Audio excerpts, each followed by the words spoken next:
Welcome students. Today we are going to read The Snail by William Cowper, also pronounced as Cowper. William Cowper was a noted 18th century nature poet. He wrote poetry about the English countryside and everyday lives of people. The day-to-day life of common men and also commonplace things of nature were the main theme of his poetry. This poem takes us into the private world of a snail, where it is seen to lead a self-sufficient life. We are allowed to observe the small yet self-contained world in which a snail lives. The poem presents in detail how the snail, an ordinary creature, leads an extraordinary life of self-reliance and self-contentment. The snail here symbolizes seclusion, as it leads a life in loneliness without lavishness. The poem consists of 6 stanzas. However, only the first 4 stanzas are there in your syllabus. Let's read the poem, The Snail, by William Cowper. To grass or leaf or fruit or wall, the snail sticks close, nor fears to fall, as if he grew there, house and all together. Here the poet tries to say that the snail fixes himself closely to the surface of some common things of a countryside or a rural area. It sticks close to grass or leaf or fruit or wall.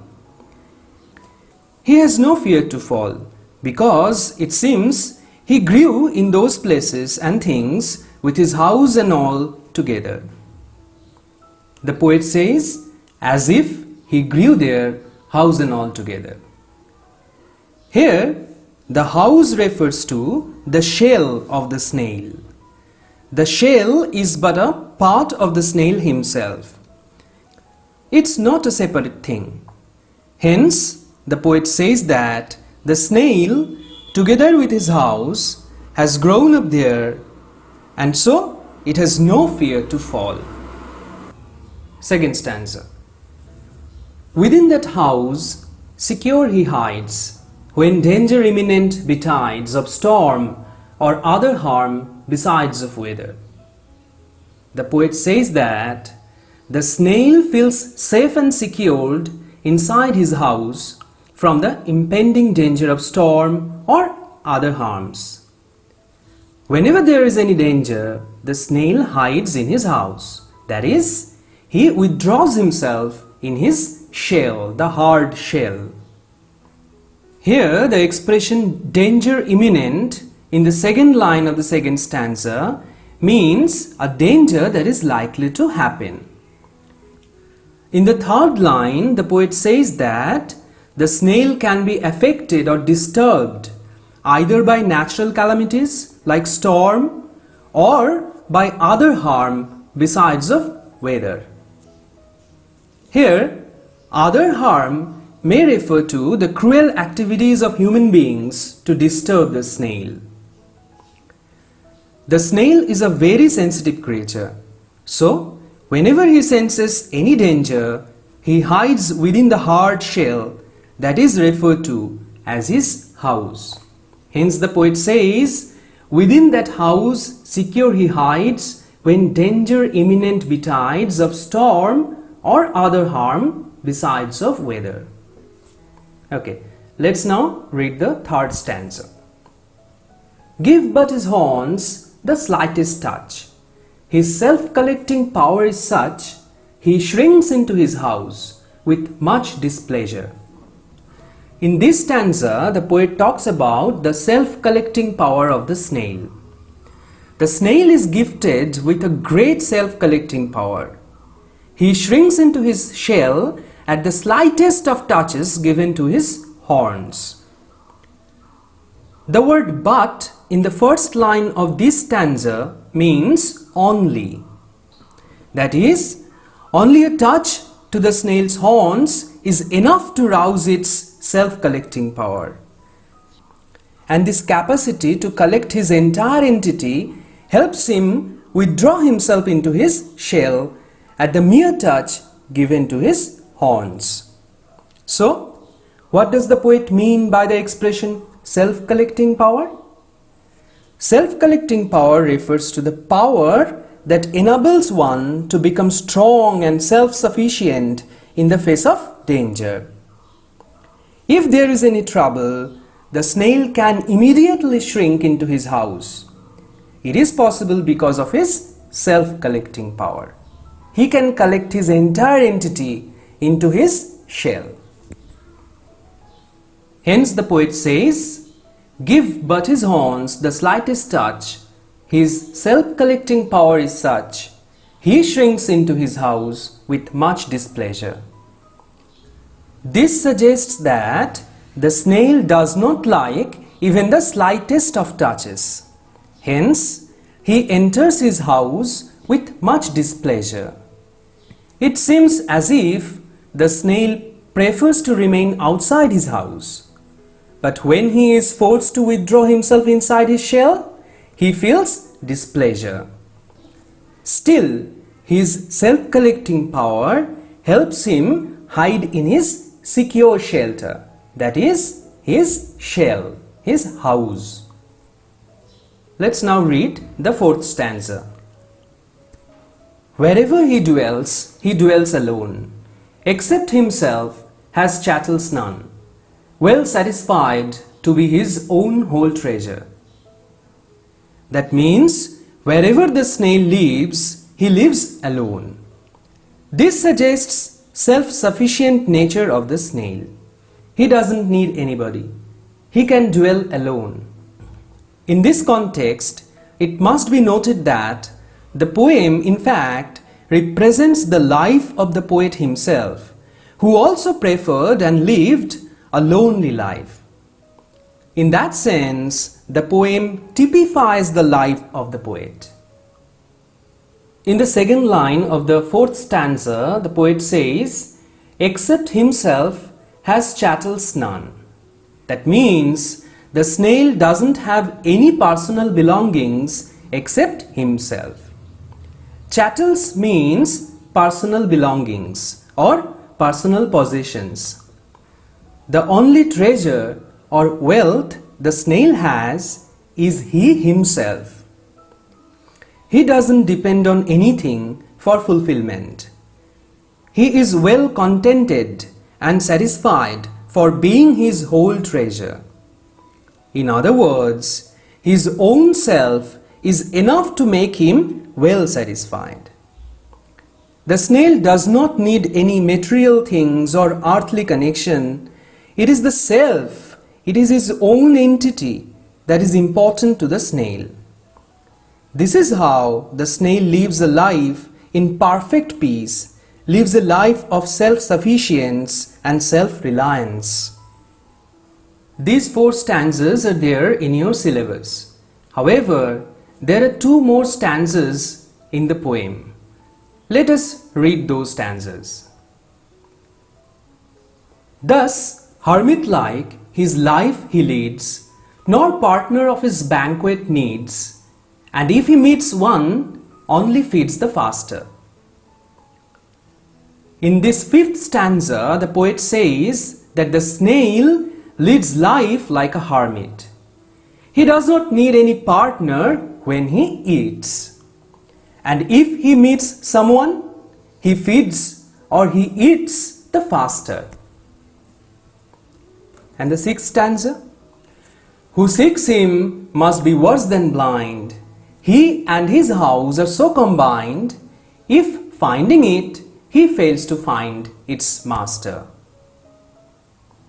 That means the snail and his house are inseparable. So, a seeker may find his house, but not his master. That is, a seeker cannot find the snail since it hides inside his hard shell. A seeker is referred to as worse than blind. Why? Because a blind man cannot see. So it is understandable that he cannot find the snail. But even a man having eyesight fails to find the snail. Naturally, he is worse than blind. In spite of having eyesight, a seeker is unable to find the snail. That's why the poet says, "Who seeks him must be worse than blind." Thus, the poem The Snail takes us to the personal world of the snail, where we see it living a self-sufficient life in perfect peace. It has distanced and disassociated itself from everyone. An example of social distancing, a term that we know very well these days owing to COVID-19 pandemic. In spite of being a common creature, the snail lives an uncommon life of peace, protection and supreme satisfaction, a self-sufficient life, a life that we all desire. Herein lies the significance of this simple but beautiful poem. Okay, let's now sum up the first stanza. To grass or leaf or fruit or wall, the snail sticks close, nor fears to fall, as if he grew there, house and all together.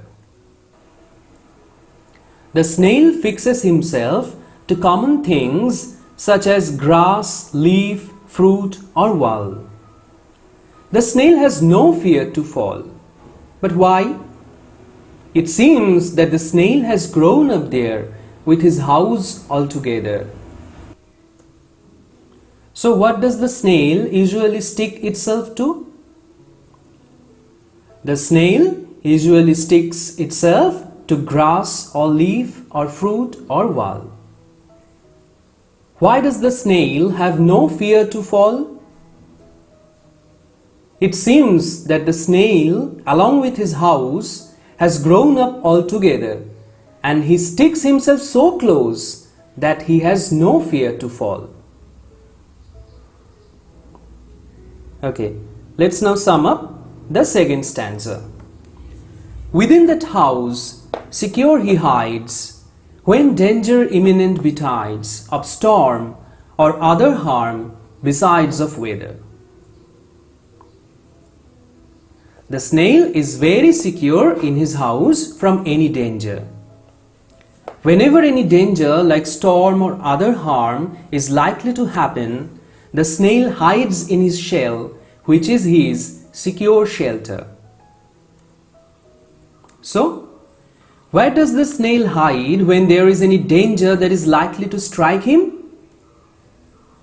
Whenever there is any danger that is likely to strike him, the snail hides in his house. So what is the house of the snail? It is the shell.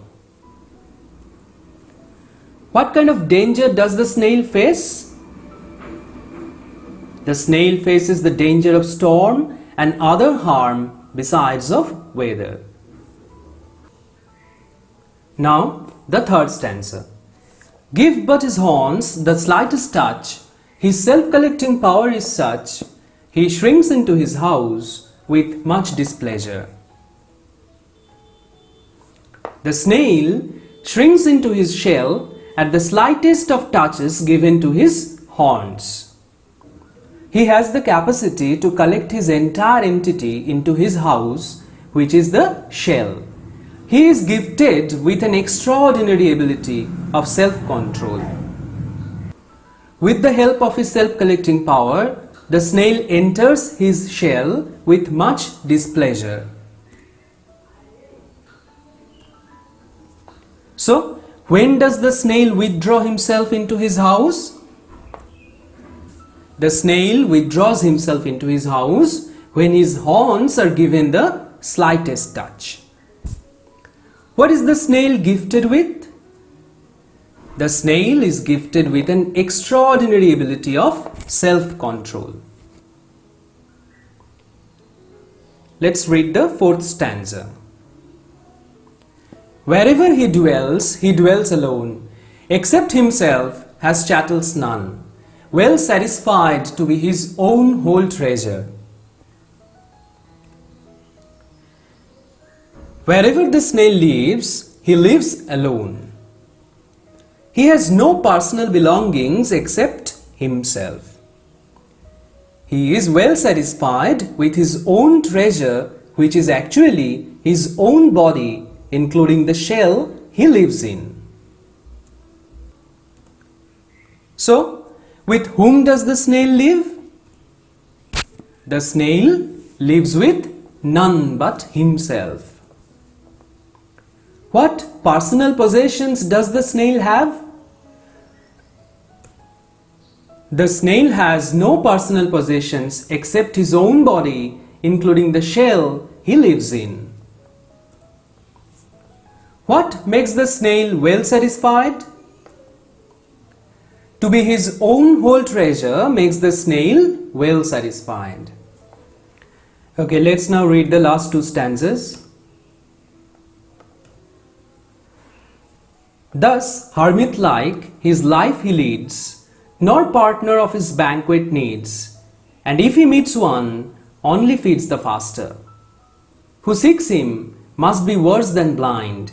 He and his house are so combined, if finding it, he fails to find its master. So the snail leads life like a hermit. He doesn't need any partner for banquet. He eats the faster when he meets someone. The person who seeks him must be worse than blind. He and his house are so combined that they are inseparable. If a seeker finds the shell, he fails to find its master, that is, the snail who lives inside the shell. So, why does a seeker fail to find its master? The snail and his house are inseparable. They are so combined that only his house is visible. The snail remains hidden inside his house. So, a seeker fails to find its master. Why does the poet say that a seeker must be worse than blind? A blind man is sightless, so he is unable to see. But a seeker, despite having eyesight, cannot find the snail as it remains hidden inside the shell. Hence the poet says so.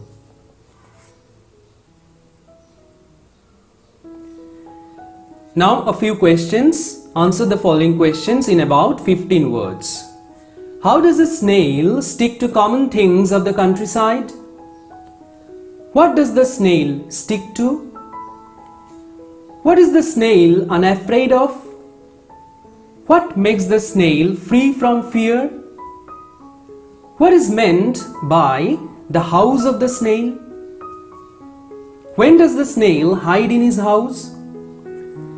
What kind of danger does the snail face? What happens when the snail's horn is touched? What causes displeasure to the snail? What is the snail gifted with? How does a snail live? With whom does the snail live? What is the only chattel of the snail? What is the snail satisfied with? What kind of treasure does the poet speak of? Now answer these questions in about 25 words. Why does the snail have no fear to fall? What shows the snail's self-collecting power? What does the snail do at the time of danger? What makes the snail well satisfied? How does the snail live? What are the abilities of the snail? Now some true-false. State whether the following statements are true or false. You have to give supporting sentence also. The snail is afraid of falling down. The snail doesn't like the touch on its horn. The snail is well contented with his own treasure. The snail's only treasure is his own body, including the shell. The snail doesn't like to lead a lonely life. The snail seems to have grown together with his house.